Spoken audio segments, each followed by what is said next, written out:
زحالف ورح سنة نايز حيزنا وزلنا عمت كلتشحن إسران حموشتن شو كابتن بيتو سبيريت ستيلز بومبرز بحالا اب تاريخ عالم زخبران بمثلن قرص نايتي ابزا بلانيت زقلطف فطور استسرحن استراتيجيكاوي نفرت وق زبزح حزب عالم بدقسو كاب ميزوري حبرات منግስታት أمريكا تبقيسن كاب رادار نايفتوتن صلاتن هاجرات تخويلن اب فوردو ناتانزن إسفهانن زبحالو نيكليراوي ساعتن بومباتاتن كገልግል ዝኽእል ዩራኒየም ዝባሃል ማዕድን ኣብ ዝምስራሐሉ ማእከላትና ኢራን ባንከር ባስተር ዝባሃል 60 ሜትሮን ውሽጢ ናብ ባዕቲ ኣትዩ ክፍንጀር ዝኽእል ኣብ ወተሃደራዊ ዕጥቂ ኣሜሪካ እቲ ዝኸበደ ዘይ ኣቶሚካዊ ቦምብ ብልክዕ ኣብ ታርጌተን ኣዝኒበን ብጠቕላላ ን37 ሰዓታት ብዘይ ምቁራጽ ብምብራር ናብ ቦታን ዝተመለሳ ፍሉያት ነፈርቲ ውግእ ናይ ኣሜሪካ ዝርህስስ መደብ ሒዘ መጽ የለኹ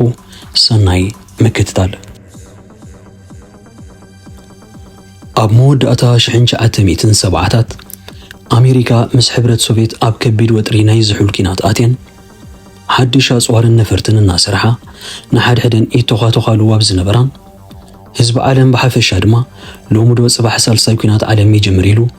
ከብዱ ሓቂፉ ኣብ ዝሓድረሉን ዝነበረ ኣስጋኢ ግዜ እቲ ብፕሬዝደንት ጂሚ ካርተር ዝምራሕ ዝነበረ ምምሕዳር መንግስቲ ኣሜሪካ ካብ ራዳርን ጸረ ነፈርትን ናይ ጸላኢ ዝኽወላን ከበድቲ ቦምባታት ክስከማን ከዝንባን ዝኽእላን ዘመናውያን ነፈርቲ ውግእ ክሰርሓሉ ነቲ ኣብቲ ግዜ ዝበዝሐ ዓቕምን ተመክሮን ዝነበሮ ኖርስትሮፕ ግሩማን ዝበሃል ኩባንያ ከቢድ ዕዮ ገዛ ኣሰከሞ እቲ ኖርስትሮፕ ግሩማን ዝበሃል ነፈርትን ኣጽዋርን ዘፍሪ ዓርሞሸሻዊ ኩባንያ ግን ነዘን ካብ ራዳር ንክኽወላ ስቲልስ ዝበሃል ቴክኖሎጂ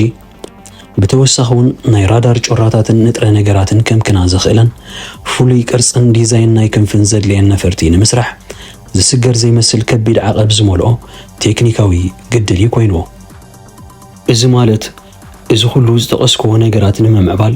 ካብ ሱር መሰረቱ ሓድሽ ምህዞታት ክሰርሕ ስለ ዘገደደ ንዕኡ ዝኸውን ማሽነሪታት ሶፍትዌር ናይ 3D ሞዴሊንግ ሲስተማትን ዘጠቃለለ ባጀት ዘነፈርቲ ሰማይ ከም ዝዓርግ ጥራይ ዘይኮነስ ኣብ ታሪኽ ዓለም ክሳብ ሎሚ ዘይተሰብረ እተን ዝኸበራ ነፈርቲ ውግእ ዝብል ማዕርግ ዘላብሰን ክብረ ወሰን ከም ዝሕዛይ ገይርዎን ነፍሲ ወከፍ ነፋሪት ምእማኑ ዘጸግም 2.13 ቢልዮን ዶላር ማለት ብናይ ሎሚ ሸርፊ ንነፍሲ ወከፈን 4.17 ቢልዮን ዶላር ዝወድአ ሰፍ ዘይብልን ንካዝና መንግስቲ ዘነቓነቐን ባጀት ስለ ዘድልየ ካብቲ መጀመርታ ዝቐረበ 132 ዝብዝሐን ቤቱ ስፒሪት ስቲልስ ቦምበር ክስርሓ ዝጠልብ መደብ ከይፈተው ናብ ትሑት ቁጽሪ ከውርድዎ ብምግዳዶም 21 ዝብዝሐን ነፈርቲ ጥራየን ክስርሓ ክኢለን ኖርስትሮፕ ግሩማን ነታ ናይ መጀመርያ ነፋሪት ኣብ ሕዳር 1988 ሰሪሑ ነቲ ካብ ራዳር ዝኽውለን ናይ ስቲልስ ቴክኖሎጂ ብምስጢር ንመሓዝ ብሱቱር ሓይሊ ኣየር 42 ኣብ ዝበሃል ማእከል ኣብ ፓልምዳሌ ካሊፎርኒያ ብጽኑዕ ሓለዋ ንምርኢት ኣቕረባ ኣብታ ዝቐጸለት ዓመት ኣብ ወርሒ ሓምለ 1989 ድማ ንመጀመርያ ግዜ ናይ ፈለማ በረረአን ብዓወት ፈጸማ ቤቱ ስፒሪት ስቲልስ ቦምበር ፍጥነተን ሳብሶኒክ ኮይኑ ማለት ምስተን ካብ ፍጥነት ድምፂ ንላዕሊ ዝሕንበባ ወይ ሱፐርሶኒክ ዝኾና ነፈርቲ ኣይኮናን ዝምደባ እዚ ማለት ካብዘን ቤቱ ዝበሃላ ነፈርቲ ዝቐልጠፋ ኣዝየን ብዙሓት ነፈርቲ ውግእ ብዝተፈላለያ ሃገራት ፈርየንን ይፈርያና ኣለዋ ከም ተወሳኺ ፊዩዝሌጅ ማለት እቲ ኣብ ዝበዝሐ ነፈርቲ ዝርአ ክብብ ዝበለ ሲሊንደር ዝመስል ማእከላይ ኣካል ከምኡን ጭራ ስለ ዘይብለን ፍሉይ ቅርጺ ናይ ክንፈንን ንዝበዝሐ ኣብዛ ዓለም ዘሎ ራዳር ናይ ካልኦት ሃገራት ልክዕ ክንዲ ሲጉል ዝበሃላ ዑፍ ኮይነን ከም ዝረኣዮ ከም ዘደናግራን እዩ ዝገብረን ቤቱ ስፒሪት ስቲልስ ቦምበር ከምቲ ኣብ ምእታዊ ዝገለጽኮ ብምስልን ቅርጽን ናይቲ ኣብዛ ፕላኔት ምድሪ ዝቐልጠፈ ፍጡር ዝኾነ ዑፍ ፔሬግሪን ፋልኮንን ተሰሪሐን እዚ ፔሬግሪን ፋልኮን ዝበሃል ዑፍ ሚሳይል ወይ ጥይት እምበር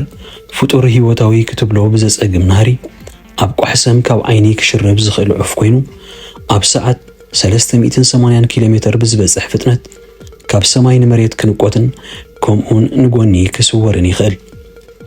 ካብ መሬት ካብ ባሕሪ ይኹን ካብ ሰማይ መወዳድርቲ ዘይብሉ ብህይወታዊ ሚሳይል ዝብል ቅጽል ስም ዝፍለጥ ፔሬግሪን ፋልኮን ኣብ 6 ሰብ ዝነብረለን ክፍላተ ዓለማት ግን ኣብ ውስን ቦታታት ጥራይ ዝርከብ ካብ ዓሌት ፋልኮኒዳኤ ዝበሃሉ ሃደንቲ ኣዕዋፍ እዩ።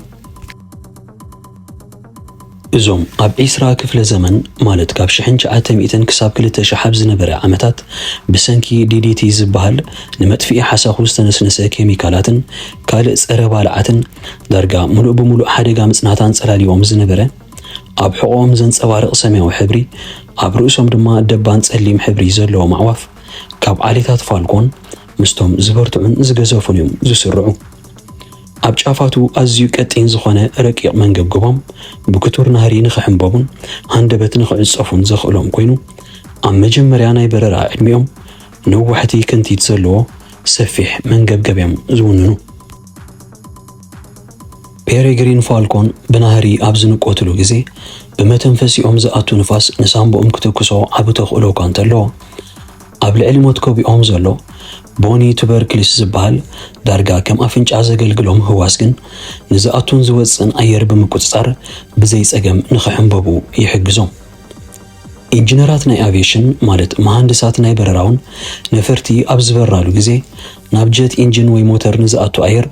ተመሳሳሊ ኣገባብ ናይ ዝዑፍ ኣብነት ምውሳድ እዮም ኣብ ነፈርቲ ኣተኣታትዮሞ። ናብተን ነፈርቲ ምስ ንምለስ እዘን ብጀክ ኣሜሪካ ዝኾነት ካልእ ሃገር ክሳብ ለይቲ ሎሚ ክትሰርሐን ዘይከኣለት ሓበንን ኩርዓትን ሓይሊ ኣየር ኣሜሪካ ዝኾና B2 ስፒሪት ስቲልስ ቦምበር ኣብ ሰዓት 1100 ኪሎ ሜትር ብዝበጽሕ በርቃዊ ናህርየን ዝውንጨፋ ሓንሳብ ነዳዲ ምስ መልኣ ድማ ብዘይ ምቁራጽ 11,000 ኪሎ ሜትር ይበራ። ኣብ ኣየር እንከለዋ ብካልኦት ነፈርቲ ውግእ ነዳዲ እንተመሊአን ግን ብጠቕላላ 19,000 ኪሎ ሜትር ክበራ ይኽእላ። እዚ ተኽእሎ እዚ ግን ብዘይ ዝኾነ ኣሉታዊ ጎድንታት ኣይኮነን ዝከናወን። ኣብ ነፍሲ ወከፍ ሓንቲ ናይ በረራ ሰዓት ንነዳድን ካልእ ኣገዳሲ ነገራትን ክሳብ $150,000 ዘህለኻ። እዚ ማለት ኣብቲ ንኢራን ደብዲበን ክምለሳ ዝበረርኦ 37 ሰዓታት ኣብ በረራ ጥራይ $6 ሚልዮን ዝበዝሑ ገንዘቤን ወዲአን። ክሳብ 18,000 ኪሎግራም ዝኽብደቱ ዝተፈላለየ ቦምባታትን ጽዕነትን ዝስከማ B2 ስቲልስ ቦምበር ኣብ ውሕድ ኣጋጣሚታቱን ክሳብ 27,000 ኪሎግራም ዝኽብደቱ ኣጽዋርን ቦምባታትን ጽዒነን ከም ዝፈልጣ ካብ ታሪኻዊ ሰነዳት ናይ ዘነፈርቲ የመልክቱ። መንግስቲ ኣሜሪካ እቲ ስርሒት ሞደሻ ፍርቂ ለይቲ ወይ ኦፐሬሽን ኦፍ ደ ሚድናይት ሃመር ዝሰመዮ ኣብ ልዕሊ ኢራን ዝፈጸሞ መጥቃዕቲ ብፍላይ ነቲ ኣስታት 80 ሜትሮ ንውሽጢ ኣብ ናይ ኩርባ በዓቲ ዝተሃንጸ ዩራኒየም ዝምስራሐሉ ማእከል ኑክሌራዊ ጸዓት ዝኾነ ፎርዶ ዝበሃል ስትራቴጂካዊ ቦታ ናይ ኢራን ብንቡር ቦምባታትን ኣጽዋራትን ከዓኑ ስለ ዘይክእል ነፍሲ ወከፉ 14,000 ኪሎግራም ዝኽብደቱ ባንከር ባስተር ወይ ፈንቃሊ በዓቲ ዝበሃል ኣዝዩ ከቢድን 60 ሜትሮ ንውሽጢ በዓቲ ኣትዩ ዝፍንጀርን 14 ዝበዝሑ ቦምባታት ብምትኳስ ነቲ ማእከላት ከም ዘዕነወ እኳ እንተገለጸ መንግስቲ ኢራን ግን ነቲ ዝተመስርሐ ዩራኒየም ዝበሃል ተኣፋፊ ማዕድን ካብቲ ቦታ ኣቐዲሙ ኣልይዎ ስለ ዝጸንሐን ብዘይብኡውን ፎርዶ 80 ሜትሮ ንውሽጢ ኣብ በዓቲ ዝተደኮነ ስለ ዝኾነን እቲ ማእከል ብቐሊሉ ክጽገን ዝኽእል ፎኪስ ጉድኣት ጥራይ ከም ዝወረዶ እዩ ገሊጹ። ብሙልእንተን 21 ዝበዝሐን ብስም ዝተፈላለያ 21 ግዝኣታት ኣሜሪካ ዝጽውዓ B2 ስፒሪት ስቲልስ ቦምበርስ ኣብቲ ደ ዋይትማን ኤር ፎርስ ቤዝ ዝበሃል ኣብ ሚዞሪ ዝርከብ ወታደራዊ ምዕርፎ ነፈርትየን ዝዕሸጋን ጽገና ዝግበረለንን። ኣብ 2008 B2 ስፒሪት ኦፍ ካንሳስ ትበሃል ሓንቲ ካብ ዘን ነፈርቲ ኣብ ጉዋም ኣብ ዝርከብ ወታደራዊ ምዕርፎ ነፈርቲ ኣንደርሰን ክትበርር ኣብ ትብገሰሉ ዝነበረት ግዜ ብሰንኪ ኣብ ሴንሱር ናይታ ነፋሪ ዝተፈጥረ ጠሊ ብምሕምሻሻ $1.4 ቢልዮን ክሳራ ብዘስዓበ ዕንወት ካብ ስራሕ ወጻኢ ኮይና ተሪፋ። እቶም ክልተ ፓይሎታት ግን ብጃንጥላ ተነጺጎም ብምውጻእ ነብሶም ኣድሒኖም። ካልእ ሓንቲ እውን ብዘጋጠማ ውሽጣዊ ብልሽት ኣብ 2022 ጥሮታ ብምውጻእ ኣብዚ ሕጂ ግዜ 19 ጥራየን ኣብ ስራሕ ዘለዋ። ኣብ ታሪኸን ኣብ ኩናት ኮሶቮ፣ ኣፍጋኒስታን፣ عراق ليبيا يمن إيران تساتيفن دبديبن زفلتا بيتو سبيريت ستيلز بومبر أب نفس وكف زبررو حاد ساعات بدحريو 119 ساعات ناي متعراين صقنان زطلبان بزح كنكنن أقالبون باجتن زدلين نفرت وجين بيتو ستيلز بومبر مجمريا مسفريا أب كلتشحن سالاسان طروتا خوصا مدب تحنصيصو كو انتنبره بسنكتي أقديم زغلصكو ألوتاوي غونتاتن بفلاي ناي باجت جن منግስት أمريكان أنز مسلا B-21 ريدر زبالا كاب كلتشحن إسران كلتن جميرو مس عالم زلالين كاب أنز حسرا كاب أنز بلصان كاب أنز نقسان كاب رادار فصوم كسورا زخلا زمناوያን نفرتو كفري بمجمارو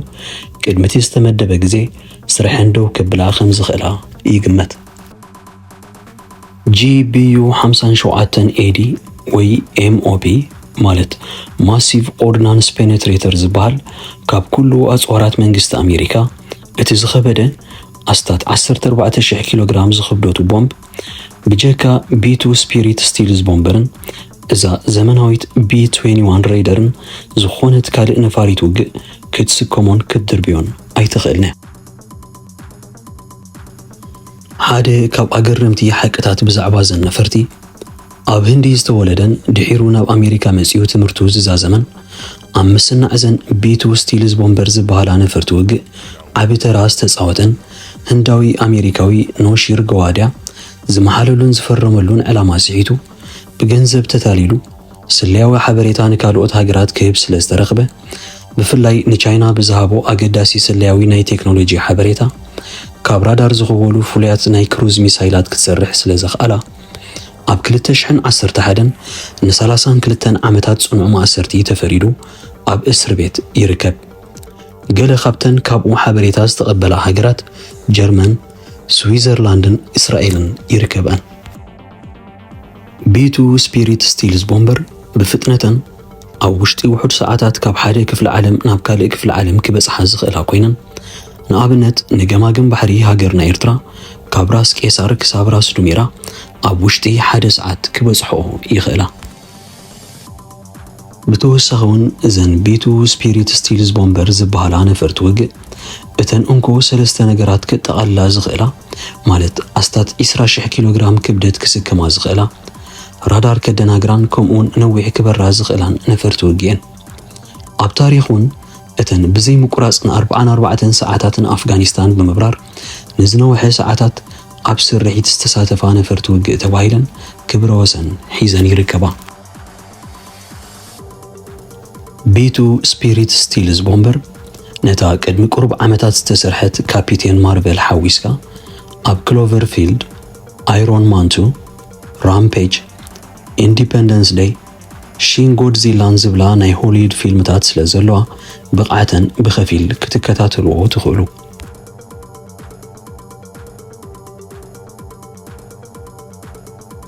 بكالئ تحستو كساب نرخب